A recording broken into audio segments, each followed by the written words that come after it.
First time nga namin mag-ATV ride at sinama nga namin ng asawa ko ang baby namin at ipapakita ko nga sa inyo ang naging experience. Medyo exciting nga ang araw na ito guys dahil puro activities nga yung mga gagawin namin. Nag-breakfast muna nga kami para nga merong laman yung tiyan namin. Pagkatapos ay pumunta na nga kami doon sa may activity area. Ivan, good morning! Ivan, hi! So nakakain na ang baby Ivan natin. So meron tayong bungra dito at saka yung puha niya. Tapos nandito naman si Milan. Eating his breakfast. What is it, Milan? Lumpia. Lumpia. Okay.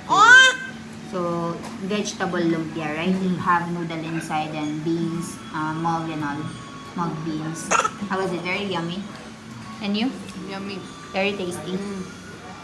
Dito nga sa Indonesia guys, ay meron nga tayong mga kaparehong pagkain, kagaya na lamang nitong lumpia. At dahil nga vegetable lumpia ito, ay meron nga itong noodle sa loob. At dahil miss na nga natin ang pagkaing Pilipino, ay hindi tayo magpapahuli. Dinala na nga namin lahat ng mga kakailanganin dahil ngayong araw nga daw ay magre-river rafting tayo at ATV.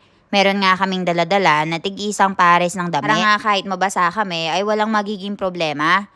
So, for our agenda for today, we'll be doing ATV, tsaka river rafting.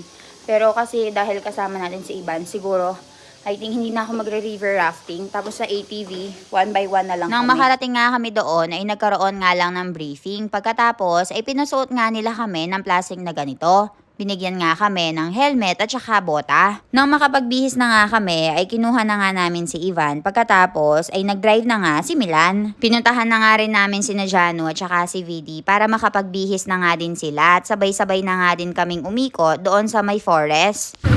Hi! Ivan! Ivan! Sa buong ATV ride nga guys, ay walang kaiyak-iyak ang anak ko at nagmamasid nga siya sa paligid. Kapag meron nga siyang nakikitang napakaraming halaman, ay tumatawa nga siya, lalong-lalo na kapag nahagipan siya ng malakas na hangin.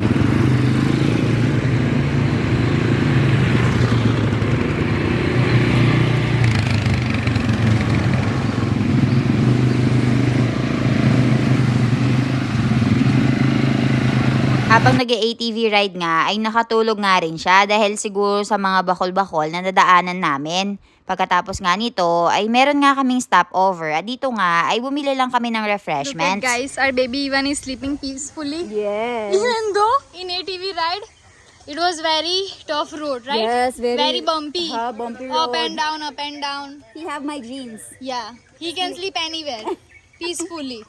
And he's looking everywhere. Heavy driver. Heavy driver. I am heavy driver. Kayo ba guys, naka-experience na ba kayo na sumakay ng ganito? Saan yung mga lugar na nag-o-offer ng mga ATV rides?